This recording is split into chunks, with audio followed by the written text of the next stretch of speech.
For those of you who have recently arrived, since the beginning of April, I've been giving a series of talks on the Satipatthana Sutta. It is the sutta on the four foundations or the four abidings of mindfulness. Talks have been based on quite an excellent book by a German monk, Venerable Analayo, called Satipatthana, the direct path to realization. So last week, we discussed the first of 6 contemplations the Buddha taught with regard to the body, and that was mindfulness of breathing. He spoke of beginning this contemplation on breathing with the very simple awareness: when breathing in, I know I'm breathing in. When breathing out, I know I'm breathing out. That's like the simplest possible meditation instruction. Then the next step in the progression was to refine the attention a bit more and to notice with the in-breath whether it was a long one or a short one. Likewise with the out-breath, to know whether it's a long out-breath or a short out-breath. And then in the last two instructions on this section of breathing, the Buddha said to train the mind with both the in and out breath. First, with each breath, experiencing the whole body, and then with each breath, to calm the bodily formations. So we went into quite a bit of detail on this last week. The section on mindfulness of breathing in the Discourse is followed by a refrain that is repeated 13 different times in the sutta. It's repeated after each specific set of instructions the Buddha gives. So it seems safe to assume that by repeating it so often in the Discourse, the Buddha was directing our attention over and over again to the most essential aspects of our practice. In past talks, we've looked in a lot of detail about each line of the refrain. But I want to read it again tonight as a reminder to you, and looking to see how it applies to the breath and to all the exercises that follow. Okay, so with respect to the breath, in this way, in regard to the body, one abides contemplating the body internally, or one abides contemplating the body externally, or one abides contemplating the body both internally and externally. One abides contemplating the nature of arising in the body, the nature of passing away in the body, the nature of both arising and passing away in the body. Mindfulness that there is a body is established in one to the extent necessary for bare knowledge and continuous mindfulness, and one abides independent, not clinging to anything in the world. So internal and external reminds us of the comprehensive nature of mindfulness. That our practice is to be aware of whatever there is, whether it's within us or without us. And in the end, our practice leads us to go beyond this division of in and out. Now with the breath, mostly we take it to mean mindful of the breathing internally, that is our own breath. Still, the instruction includes mindful of it externally as well. That is the breath of others, the in and out breath of others. I think it's worth pointing this out, particularly for those times when you're here in the hall and somebody's breathing seems loud or disturbing, And our usual reaction of mind is to get annoyed, to get judgmental. Don't they know what they're doing? But if we remember this instruction of the Buddha, that we can actually be mindful of the breath externally, then we become aware of the other person's breath. Is it in? Is it out? Is it long? Is it short? Are their bodily formations calmed or not calmed? And so we use that very experience as the vehicle for our own awakening. It's all part of the instruction. And I think it's a helpful reminder to us. So in one sutta, the Buddha says, and again he uses, in the suttas, he uses the pronoun he because mostly he's been talking to monks, so when I'm reading the quotation, that's the pronoun I'll use, but please take it to be all-inclusive. As he dwells watching the body within, he becomes rightly concentrated, rightly settled. Being rightly concentrated thereon, rightly settled, with regard to the body of another without, he brings about knowledge and vision. So it's a very direct statement about the possibility of developing insight with regard to the body, with regard to the breath, internally and externally. And then, as the refrain goes on, with the breath, with regard to the breath, we become aware of its arising and its passing away. Clearly aware of its impermanent, changing nature. Well, this is a very striking and onward-leading instruction, because it's the beginning of taking us from awareness of the content of experience to awareness of the process. That is, we go from giving emphasis to the specifics of what it is that's arising. As we're focusing on this aspect, we're giving more emphasis to the fact of its changing nature. We're keying into the changing nature. And this is really onward leading for liberation.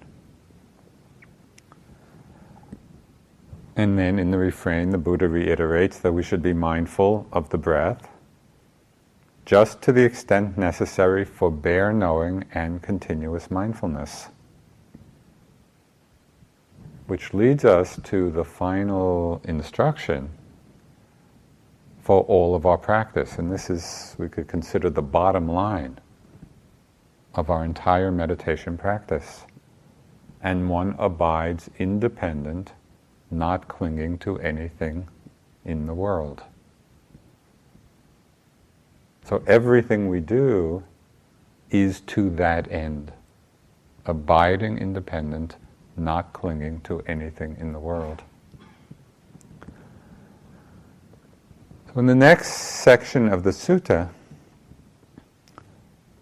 the Buddha expands the scope of mindfulness of the body from mindfulness of breathing to mindfulness of body postures. And again, this is quoting from the sutta.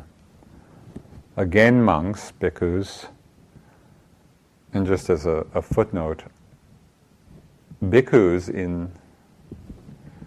is traditionally translated as monk, bhikkhuni is nun, but in the commentaries it's said that anyone who is practicing meditation is a bhikkhu. So there's that other meaning of the word, and so in this sense we are all bhikkhus and we're all receiving this instruction. So again, bhikkhus, when walking, he knows, I am walking. When standing, he knows, I am standing. When sitting, he knows, I am sitting. When lying down, he knows, I am lying down. Well, he knows accordingly, however his body is disposed. When walking, know I am walking. There is a great power in the simplicity of this practice, because it grounds us in the awareness of the body and helps keep us from being carried away over and over again, as is the mind's wont, in distracting thoughts and ideas.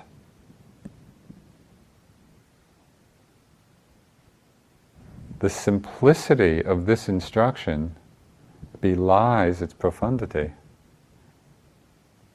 My first teacher, Munindraji, used to say, if you sit and know you're sitting, the whole of the Dharma will be revealed. Or if you walk and know you're walking, the whole of the Dharma will be revealed. So how does this happen? How is the whole Dharma revealed? Through this mindfulness of posture. It happens in many different ways. First, the mindfulness of body posture helps strengthen the continuity of our awareness. Just watching as we move through the day from one posture to another. Now, this is not complicated, and we don't have to be in a particularly heightened state of concentration. And we can do this as easily off retreat as on retreat. That's the power of this instruction. Just being mindful of our posture as it changes throughout the day. It's like we don't have to be in meditation graduate school to be awake. It's really simple. And in the Buddha's time, as most of you know, there were many 7-year-old arhants. And you think, well, why? How did a 7-year-old, become an arhat, become fully enlightened? And sometimes I think it's because they were able to follow the simplest of instructions. Our minds have gotten so complicated we can't believe that it's that simple. Sit and know you're sitting, and the whole of the Dharma is revealed. Okay, so it provides a vehicle for continuity of mindfulness through the day. Mindfulness of postures and seeing how they manifest, how they're showing themselves, also reveals a lot about our mind states. Just as a few examples. As we're walking, are we sometimes aware of that feeling of rushing? And rushing really doesn't have anything to do with speed. Sometimes we're rushing moving quickly, but it's possible to be rushing creeping along. And I've had this experience often, on retreat. I can be doing slow walking meditation, 6-part walking, really microscopic. The lunch bell rings, and I'm still doing my 6-part walking, but I can feel my whole energy body leaning forward into getting to the dining room. So it's just this very subtle, rushing is just this very subtle toppling forward, anticipating, having some wanting in the mind, some expectation, as opposed to simply being settled back in the moment with just what there is, not toppling forward. Some of you may know the teacher Narayan. She's a teacher at the Cambridge Insight Meditation Center. And she wrote and drew this very lovely little Dharma book. It's about, 2 inches by 2 inches. It's a very small book filled with drawings, nice drawings that she made. And on each page there's just maybe a few words of caption. And most of the words are like this. When walking, just walk. When eating, just eat. When standing, just stand. When lying, just lie. And so the book goes through a whole range of daily activities. Well, when I read that, the phrase just stuck in my mind. It was so nicely done. Often in the walking meditation, that phrase will come to mind. When walking, just walk. And it's amazing how often just that phrase disentangles my mind from something extra that my mind is doing. It might be a kind of rushing, it might be a kind of over-investigation, a looking for something. It might be in anticipation, of the next step. When walking, just walk. So I recommend you just try that at times and see if it kind of cuts through anything extra that you're adding to the simplicity of this instruction. So how the posture is manifesting can reveal something about our state of mind. When we're sitting, what is the sitting posture? Are we sitting straight or are we slumped? That will reveal very often a quality of our mind, whether we're wakeful, energetic, whether we're sleepy, filled with sloth and torpor. In standing, whether it's standing meditation or standing waiting in line for food, are we standing impatiently? Is there restlessness? Or are we simply grounded in the posture? Grounded, rooted in the present, in a sense of ease. How when we're lying down? How is that posture manifest? Are we sprawled out in some unseemly fashion? Or, as the Buddha suggested, are we resting in the lion posture? Resting on one side with one foot resting on the other. Lying with mindfulness.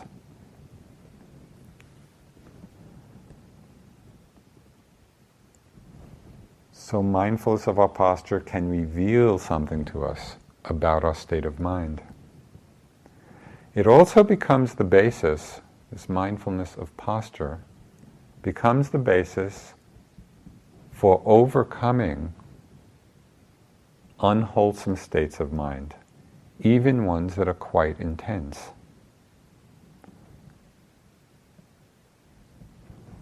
Before the Buddha's enlightenment, while he was still a bodhisattva, this is the Buddha recalling that time in some of the discourses, he said that he would often go to remote jungles, in remote forests, as a way of coming face to face with fear, confronting the fear in his mind.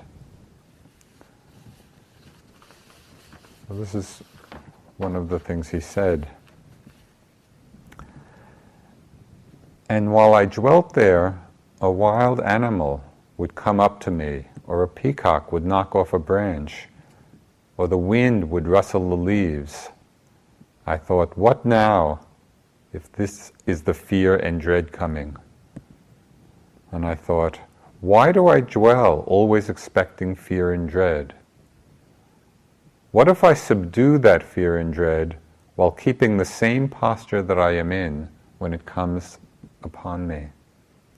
So when I walked, the fear and dread came upon me, and I neither stood, nor sat, nor lay down, till I had subdued that. And while I stood, the fear and dread came upon me. And then I neither walked, nor sat, nor lay down until I had subdued it. While I sat, the fear and dread came upon me. I neither walked, nor stood, nor lay down till I had subdued it. And while I lay down, the fear and dread came upon me, so I neither walked, nor stood, nor sat, till I had subdued that fear and dread. I particularly like this quotation, mostly because when I think of even the Bodhisattva having these intense states of mind come, when the wind rustles the trees or a branch falling, sort of reassures me, when I see fear arising in my own mind around some very simple things. But this emphasis on staying in the posture and being with that state and working through it in that very posture, it reminded me of a couple of experiences I had. One before I knew anything about the Dharma and one afterwards, which revealed to me the power of this particular practice. Remember once I was in college, I was in New York, and I just had this idea that I wanted to sleep out in Central Park. Now this was back in the 60s, so I think it was marginally safer then. This was quite a while ago, but it probably wasn't that safe. But I just had got this in my mind, so I took my sleeping bag and I went down to the park and I found the space and I just lay down, and I just, with every single sound, I became terrified, that something untoward was going to happen, and I couldn't stay. I mean, it was just too much. And so after, I don't know how long, maybe I made it half an hour, I just went back home. But not a good idea. Well, years later, this is after practice. So at that time, I had no idea. I had no idea of mindfulness. I had no idea of really paying attention to my body. And so I was just caught up in the fear and had to leave. Years later, after I practiced quite a bit, I was on a camping trip with friends in Lassen National Park in California. We were out hiking and camping. And again, I decided, we were quite a big group, so I wanted to just go off apart from the group, and just sleep alone and just see what it was like, to be alone in the wilderness. So I went off, not with a tent or anything, just my sleeping bag, and found a place to sleep. And I'm lying there, and there are all these sounds, just like the Buddha described, Not a peacock knocking off a branch, but wind in the trees and animals were scurrying, and I could see the fear coming up in me. But by that time, I had really learned something about staying mindful of the body. And so I just lay there, and I was watching all this happening, staying grounded in the mindfulness of the body, and the fear came and went, and came and went, and came and went, and my mind actually came to some peace, and I slept fine. So it was just in seeing the contrast between those two experiences, the power of mindfulness, the power of having practiced being able to be grounded in our body, in our postures.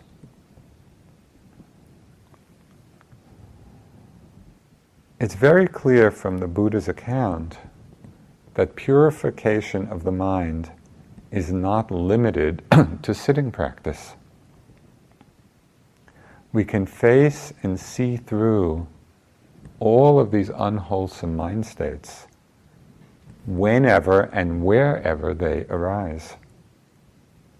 It's as if we plant the flag of mindfulness in the stability of our body posture.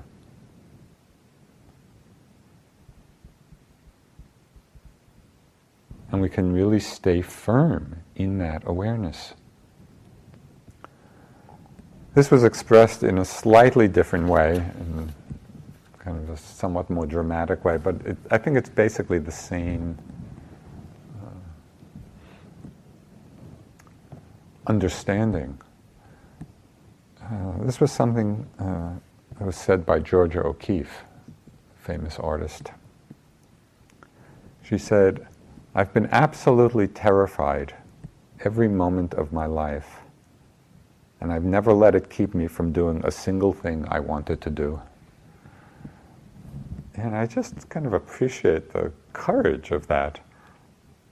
Basically, even with fear arising, we can do what we want to do if we are grounded, if we are mindful of what's happening.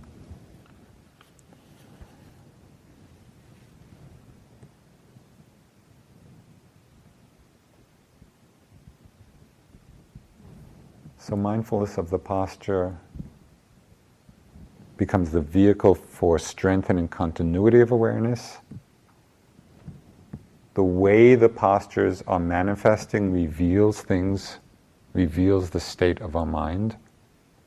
It becomes the foundation or the place of stability for us to face and see through the unwholesome mind states. And this mindfulness of our postures, and again, it's very simple. When sitting, I know I'm sitting. When walking, I know I'm walking. When standing, I know I'm standing. When lying down, I know I'm lying down.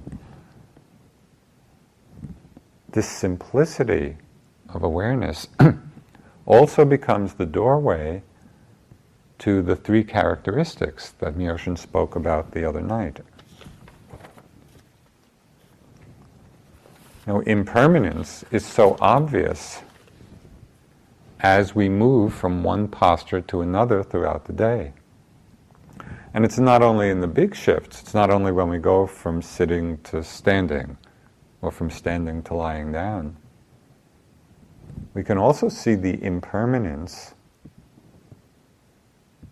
when we're mindful of our postures in the innumerable minute changes as we go from one posture to the next.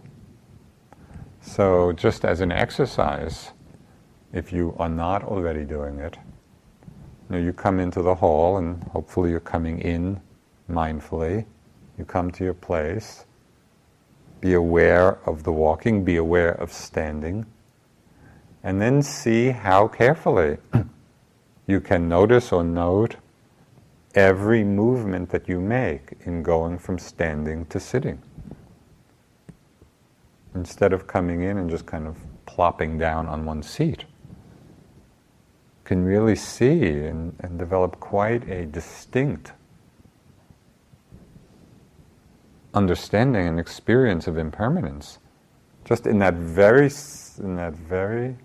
straightforward movement. Go from standing to sitting. How does that happen? What are all the changes in posture that are needed to make that happen? Again, it's not complicated. It's just a question of slowing down a bit and paying careful attention.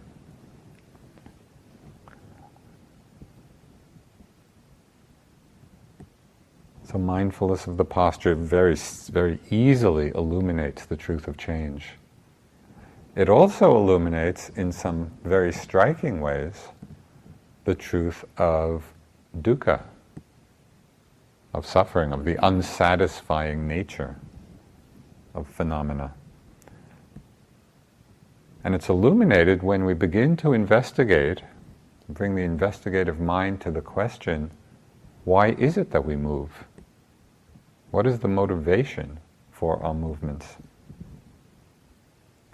When we pay attention carefully, we see that most of our movements are made in order to alleviate some discomfort or pain.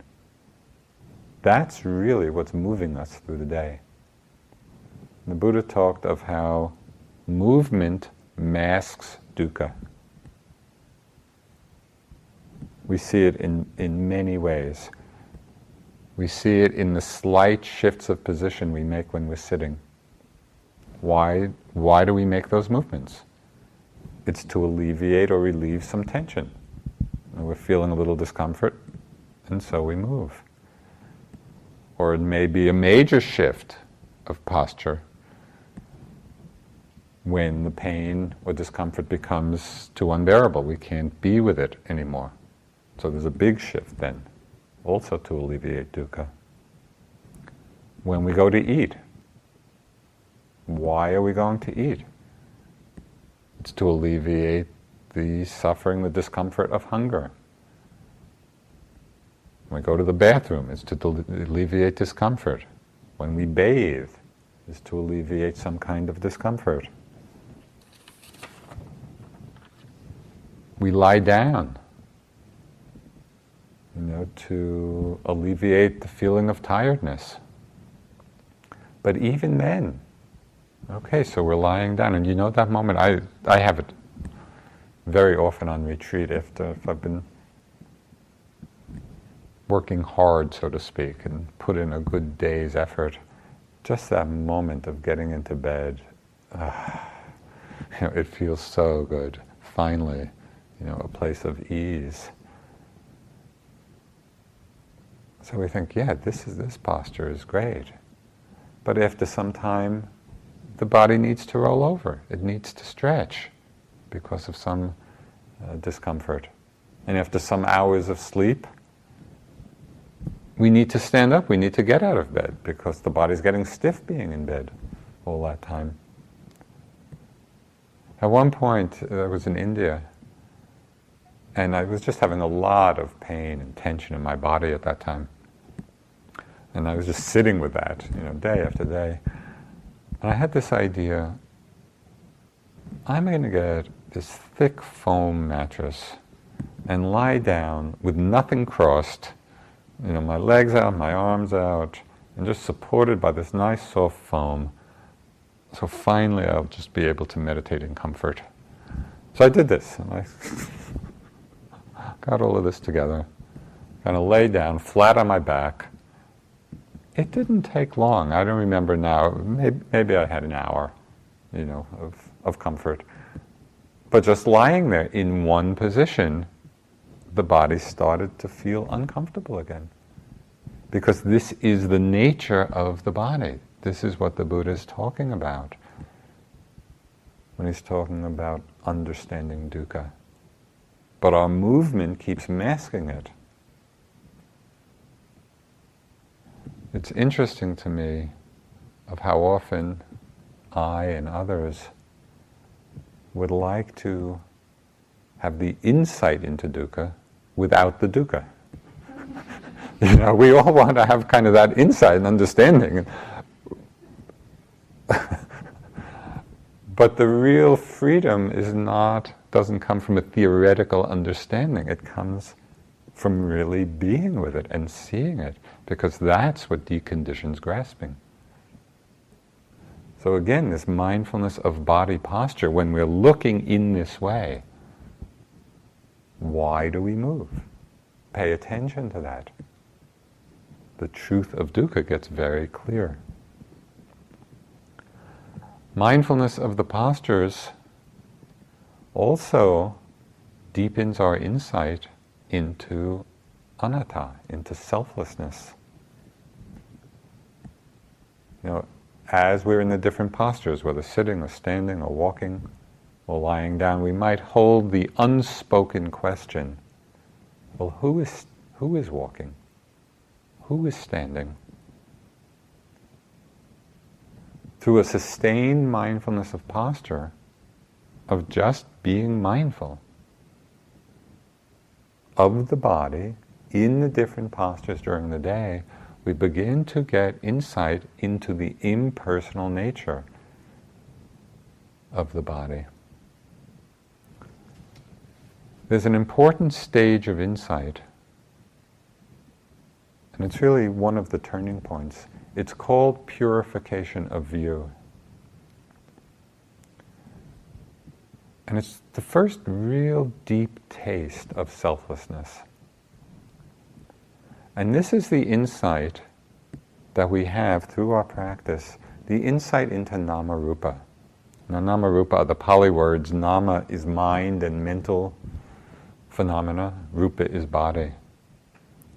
So this insight is when we see that in any moment, all that's happening is a process of knowing and an object. Just knowing and an object. So in this case, with the posture as the object, there's simply the awareness of standing, the standing of the body, and the knowing of it. The sitting and the knowing of it. There's lying down and the knowing of it. We begin to see directly, not theoretically, but we really see for ourselves that this is all that is going on. That there's no one behind the process to whom it's happening, but rather what we're calling self, what we're calling I, is simply this process, moment after moment, of knowing an object, this pairwise progression. And then this also leads us to see the conditionality of mind and body. Body moves because there's an intention in the mind. The intention to move, and then the body moves. A corpse doesn't go anyplace because there's no mind there, and so there's no intention. So yogis, meditators, often get or experience this insight into selflessness in walking. And very often, both I've experienced myself in these ways and people have reported, when you're walking and have the feeling of being walked. Or sometimes walking as if the movement is happening by itself. Or sometimes there's the walking and there's the feeling of being pushed or being propelled.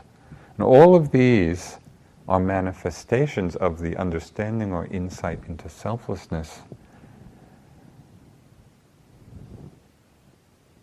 That the walking is only this play of Namarupa. There's no one there doing anything.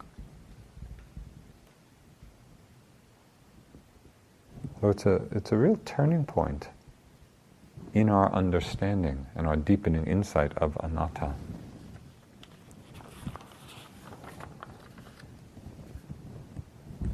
Mindfulness of the postures also points to selflessness in another way. And this also is very simple and very incisive. Because it's possible in mindfulness of the different postures to experience directly the empty, open, groundless nature of awareness itself. So we use the posture as a way of realizing the empty nature of the mind. So, for example, in the walking,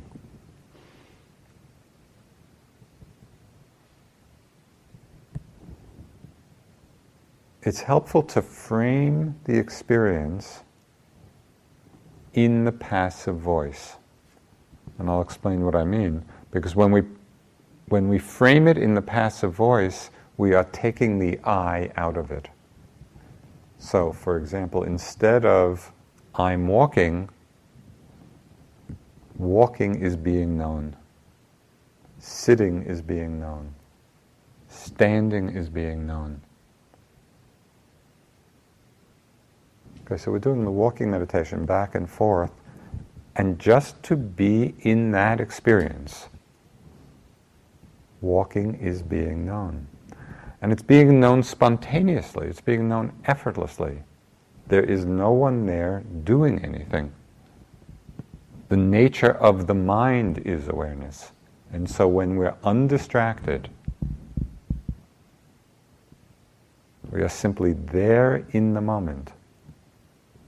Walking, in the walking posture, in the sitting posture, whatever posture it is, walking, and the movement is known, spontaneously, effortlessly, and then we can take it one step further,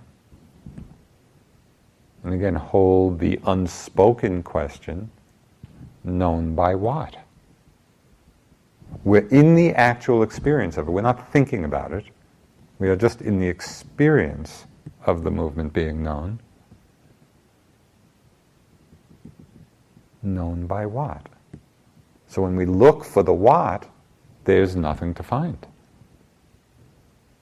And yet the knowing, the cognizing is happening. So this is the experience of this great mystery of consciousness, of awareness.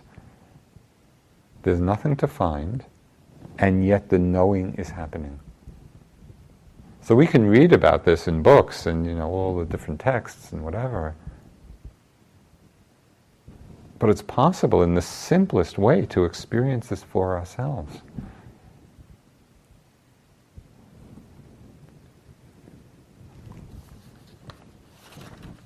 In the spirit of one Dharma, I want to read something from a Tibetan text.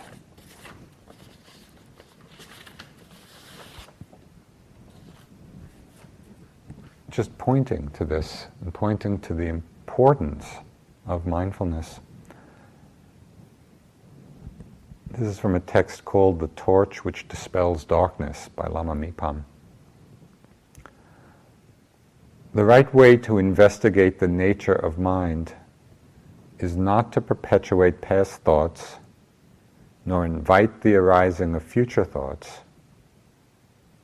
and to remain in the present in a balanced state. The mind should neither be distracted by outer objects, nor excessively withdrawn in a state of apathy. Let the mind remain in a relaxed and open state. Just as a young child cannot be left on its own, but needs the constant attention of his parents so he won't get lost, mindfulness is necessary so that the mind does not get lost in distraction. Awareness basically means freedom from clinging. If there is clinging, it is not awareness, it is discursive mind. Mindfulness is not something that is acquired right away. Perseverance is needed. It is necessary to be mindful not only while resting in the state of meditative evenness, but that mindfulness needs to be kept in any circumstances. While eating, while walking, etc., it is important to be constantly alert and vigilant in watching the condition of the mind. And so every posture, whatever we're doing, can illuminate our understanding of the empty, open, non-clinging nature of awareness.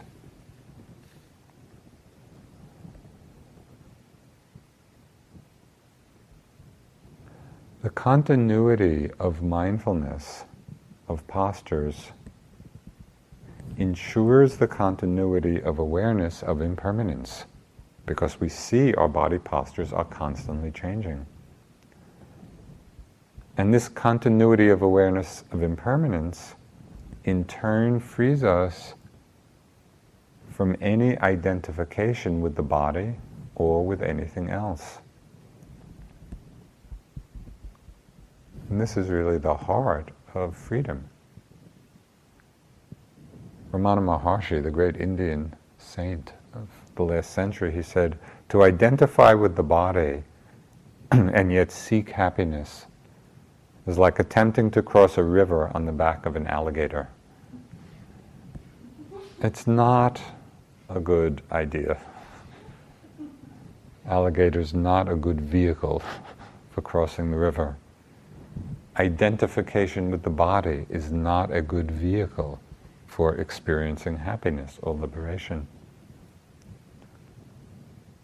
So through our mindfulness of the postures, through the changing nature of them, we begin to decondition this identification with the body. And we start living in the teaching that the Buddha gave to his son Rahula, which in some way sums up all of our practice. So this is the Buddha instructing his son. He said, you should see all phenomena with proper wisdom. This is not mine, this is not I, this is not myself. See all phenomena with proper wisdom. This is not mine, this is not I, this is not myself. So these few phrases themselves contain a wealth of teaching. Understanding the body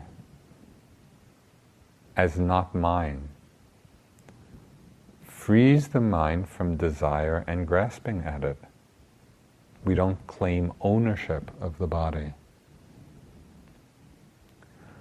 understanding the body as not I frees the mind from conceit. And conceit in the Buddhist usage means that sense or that feeling of I am, I was, I will be. And the endless comparing of this I am with others. So we see all phenomena, we see the body, we see the mind, not mine, not I, that is free from the conceit I am. And just as an experiment, you might make, just to watch in the course of a day, how many thoughts you have regarding other people are rooted in this mind state of conceit, in this mind state of comparing one way or another. And it's quite remarkable. This is a very deeply conditioned pattern. Not mine, not I. See all phenomena with wisdom. Not mine, not I, not myself. Seeing it as not self is freedom from wrong view.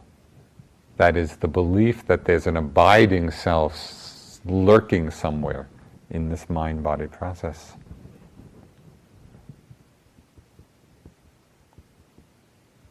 So the purpose of our practice is to purify the mind of obstructive and unskillful mind states, which means those mind states which cause suffering. So in the Buddha's words, he said, to abandon covetousness for the world, to abandon ill will and hatred, and to abide with a mind compassionate for the welfare of all beings. So even though often we seem to privilege the sitting posture in our meditation, this work of purification is clearly not limited to any one posture.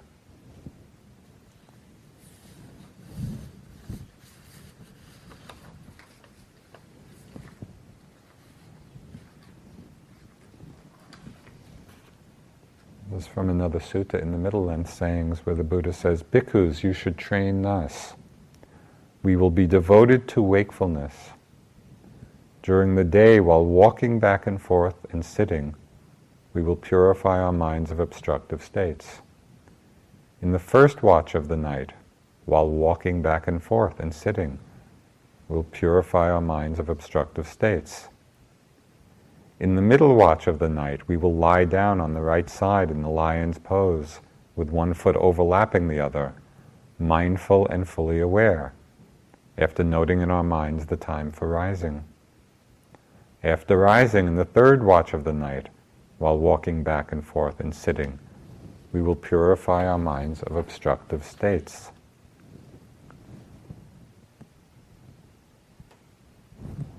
I'm emphasizing this because it feels important to realize that this work of purification is in every posture, whatever we're doing. You know, our teacher Dipama, who's this amazing woman and amazing yogi, when she was visiting IMS and teaching, she was staying in that house across the street from the center, the little white house.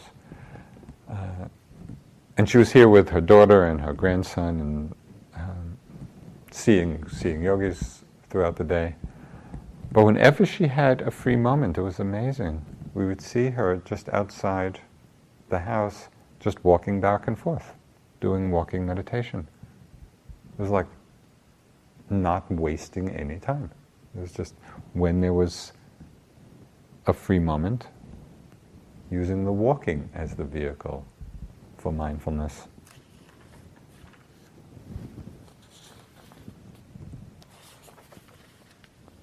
There are many stories in the suttas of monks and nuns getting enlightened in all the different postures.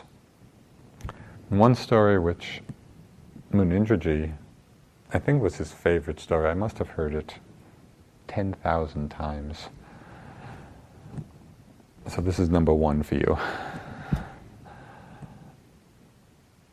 It's a story about Ananda, who was the Buddha's cousin and devoted attendant. And he achieved the first stage of enlightened stream entry quite quickly. But then, as all his monk buddies were getting fully enlightened, because he was busy with a lot of duties, he did not reach arhatantship, even in the Buddha's lifetime. Even though he was present at all the teachings, and he heard, and it said he had perfect recall of all the teachings, and he was this wonderful-hearted person. But the Buddha had assured him, that he has all the necessary paramis, he has what it takes. After the Buddha's death, I forget how many years afterwards, they had a council to recite the teachings of all the discourses the Buddha had given. And it was the beginning, really, of the great oral tradition, preserving the teachings. And it was a council of 499 arhants, fully enlightened beings, but they needed Ananda there because he had been present at all the discourses and, as I said, had perfect recall of them. So all the monks got on his case. Ananda, you've got to get enlightened before the big council meeting. So there's a little bit of pressure. It's the night before. All these other great beings are there. So Ananda's doing walking meditation, back and forth and back and forth, remembering the Buddha's words that he has everything, all the requirements, the prerequisites, but nothing was happening. So then he kind of stopped for a moment and he said, well, what's out of balance here? And he said, he saw, I'm making too much effort. There's over-efforting here. I need to bring all the factors into balance. So he decided just to lie down, for a little time. So it's said that as he went from walking very mindfully to his resting place, and just in the process of lying down, before his head hit the pillow and before his feet were on the bed, just in that intermediate pose, all the other stages of enlightenment happened, became an arhat. All the psychic powers came about spontaneously. And so he spent, so it said, some time enjoying the bliss of his freedom.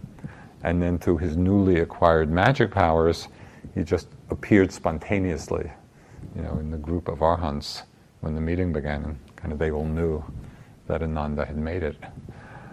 So Munindra told this story very often, just to emphasize that even in the process of lying down, if not enlightened, if not arhatship, deep insight can happen. We don't want to overlook or think any particular posture or activity, or think one is more important than the next.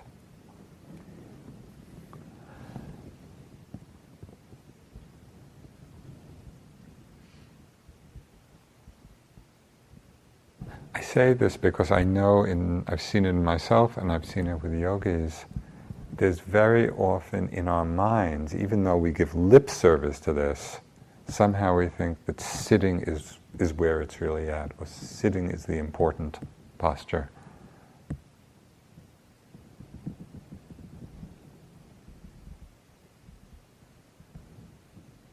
Ajahn Chah said, some people think that the longer you can sit, the wiser you must be. I have seen chickens sitting on their nests for days on end. Wisdom comes from being mindful at all times. So one of the great opportunities here, practice at the Forest Refuge, where there's no schedule. You're each kind of settling into your own rhythm. There's a great opportunity here to practice equalizing the importance of all postures, where you're not rushing through anything to get to a sitting. or to get to the next activity. Seeing that it's all the same mind-body process. It's exactly the same process that's going on, whether we're sitting, whether we're standing, whether we're walking, whether we're lying down. We can really make the day seamless.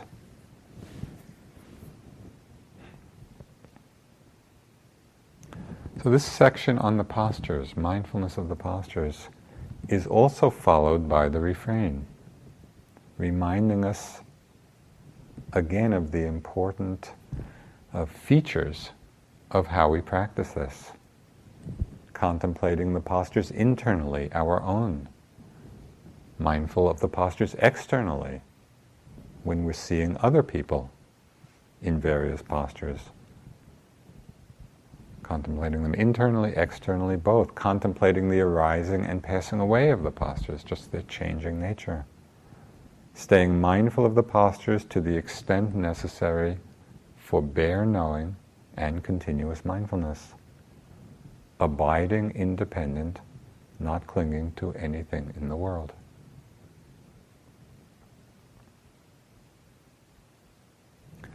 Let's sit for just a couple of minutes.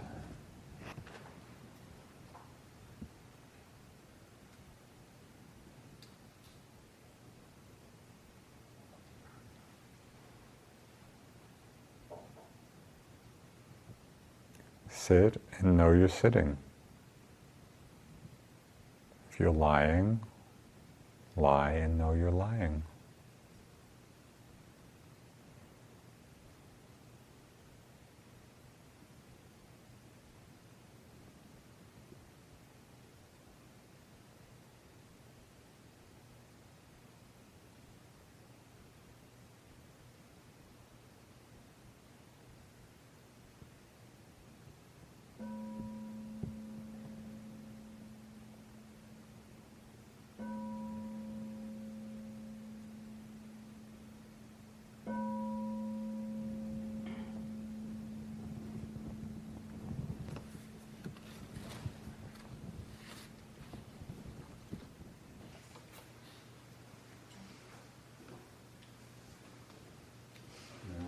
Chant the verses of sharing and aspiration.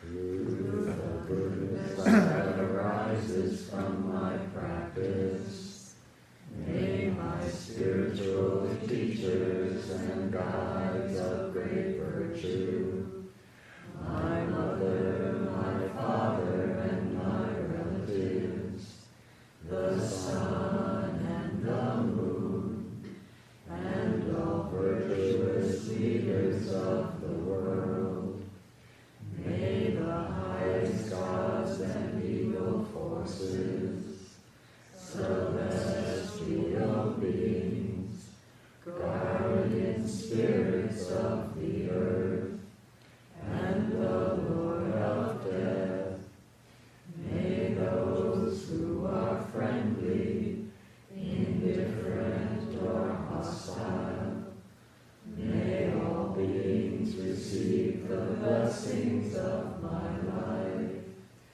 May they soon attain the threefold bliss and realize the deathless.